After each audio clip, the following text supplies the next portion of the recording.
Happy New Year's Eve morning. This New Year's Eve, we're entering 2014 with a really fantastic energy I wanted to talk about, and I'll use the context of astrology to talk about it a little bit. I have studied astrology for about 12 years and have just gotten in a little bit deeper, willing to do sessions for clients. But this morning, we are entering the new year on this fantastic supermoon, and it's very unusual because it's a new moon.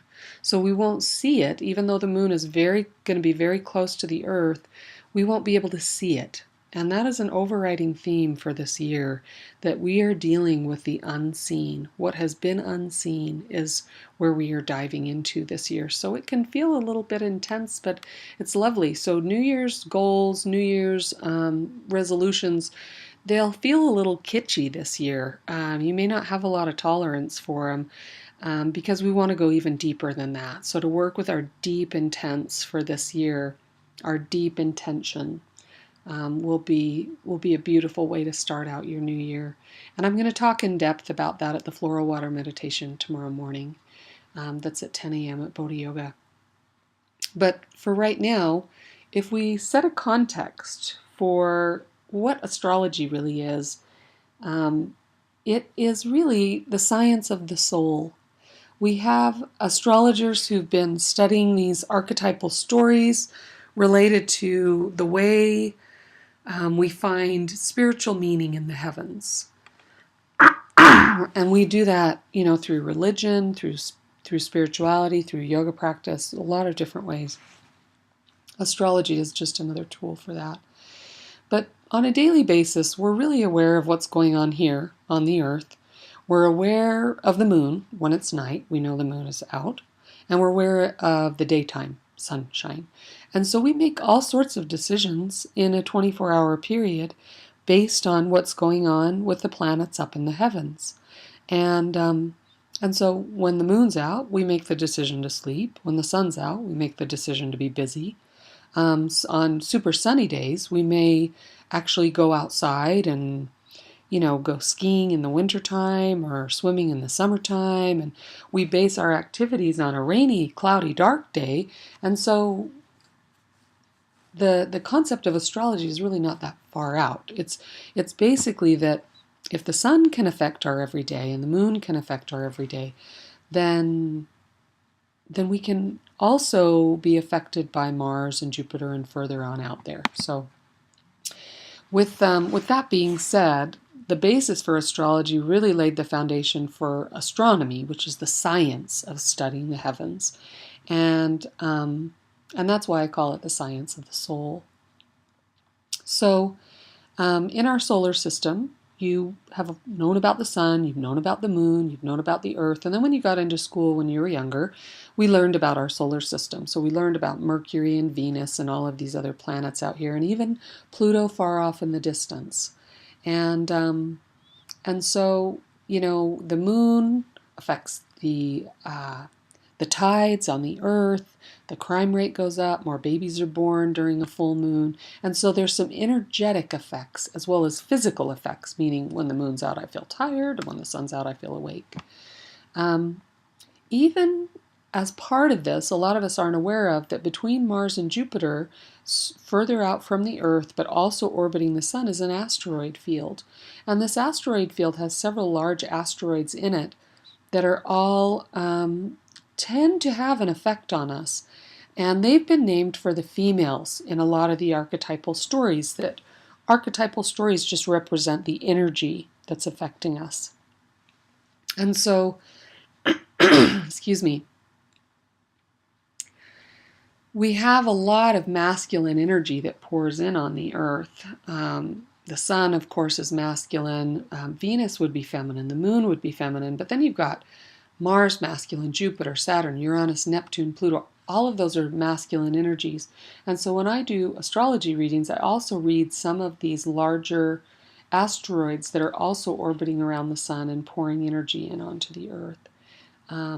But what does that mean? I mean, this really seems esoteric, what I'm talking about. So what I show my clients at their first session when we do an astrology reading together is way out beyond the Earth, way out beyond the orbit of the Earth and all the other planets that are orbiting the sun. There are these star patterns, and they are so way out there in the heavens. You can actually download an app to your iPhone if you have one called Star Walk, and you can point it right up into the heavens and it will show you, and you can follow this circle that our solar system is surrounded by these heavenly bodies called star constellations.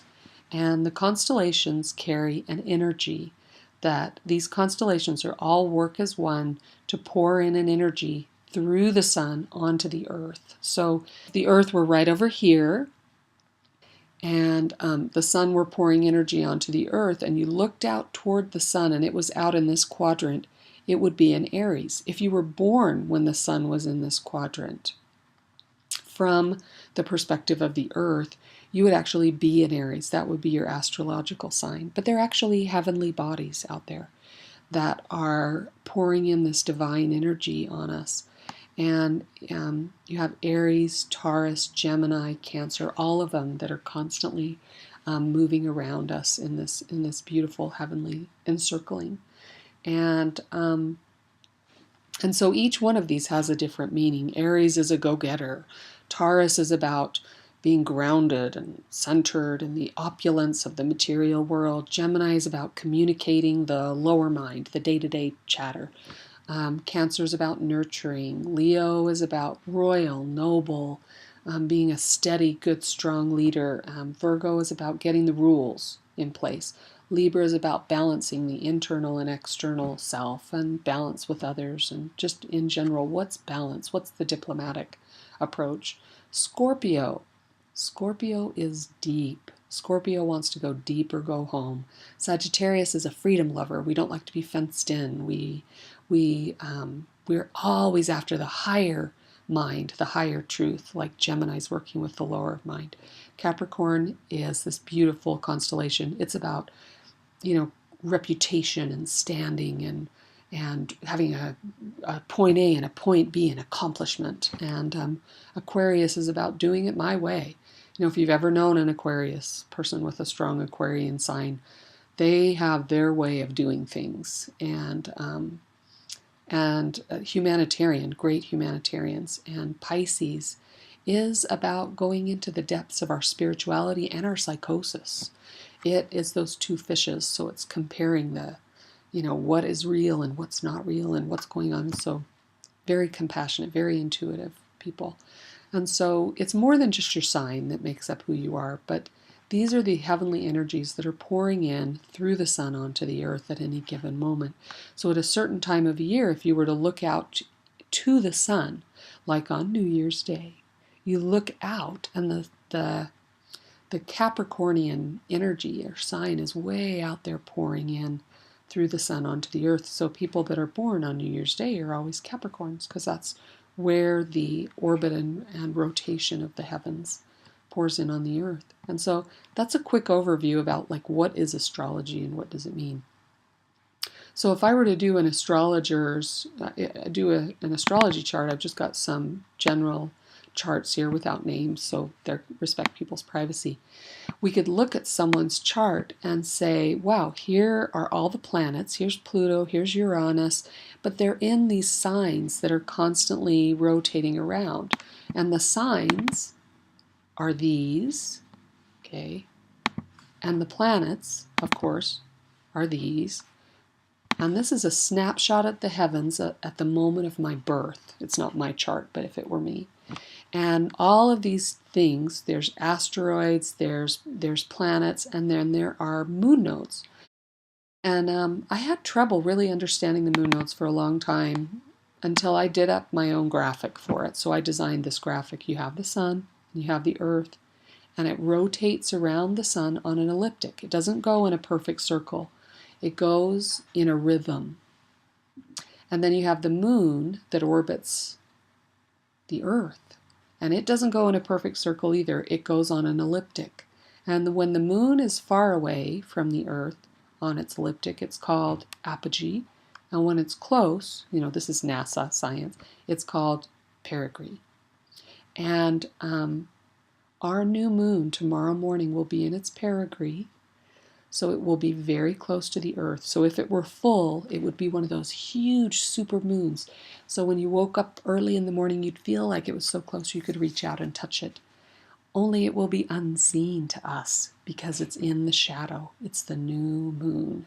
And so new moon is traditionally the time of the month when we start something new. In the feminine energy cycle, before electric lights, women would all menstruate at the same time of the month, and it would be during the new moon that in general, everyone was a few days different, but that sloughing off would occur. And so we are really being encouraged to really let go, man. This new year is about letting go, not grabbing on to some goal you're going to reach. So it's about cleaning up deep. So it's about going to your computer, clicking on the trash, and hitting that empty button. Empty. That's what the energy is for tomorrow. And I'm going to get in depth in this discussion during our floral water meditation. The moon nodes on my chart are here and here, if this were my chart. But what I mean by a moon node, the south moon node is where I came in. And at an astrology chart, south is actually at the top of the chart because that's the direction my head was facing as I was being born into the earth. This is a snapshot of the heavens around my crown at the moment of that birth. So north in astrology is at the bottom and south is at the top from the direction of my incarnation, my birth into my physical body. And my south moon node is actually the gifts and the karmic underpinnings that I brought with me, my spiritual talents, and my karma, my sanskars that I brought with me from the pre-existence, from past lives. And I come into the earth and I have my life experience and hopefully do what I want to accomplish with this life, to evolve my soul. And that goal of what I'm trying to evolve my soul into is my north node.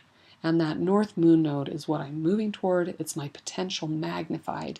It's my sense of accomplishment and a life well lived as my soul progresses through my life experience using my agency. And so these are your moon nodes. And we've got a really spectacular, as a planet, we are all going from a certain moon node to another one this year, and that's what I'm going to talk about tomorrow morning. Those moon node paths and the energies that they represent that are affecting us in real time, in our real lives. And so when I do an astrology reading, we look at this astrology chart and we look at these planets, we look at the signs, and we look at the houses. Each one of these zodiac signs way out there, these constellations of the zodiac, make up a house. And the signs will rotate around, and the planets are constantly rotating as well. And so the individuality of a human being is just miraculous.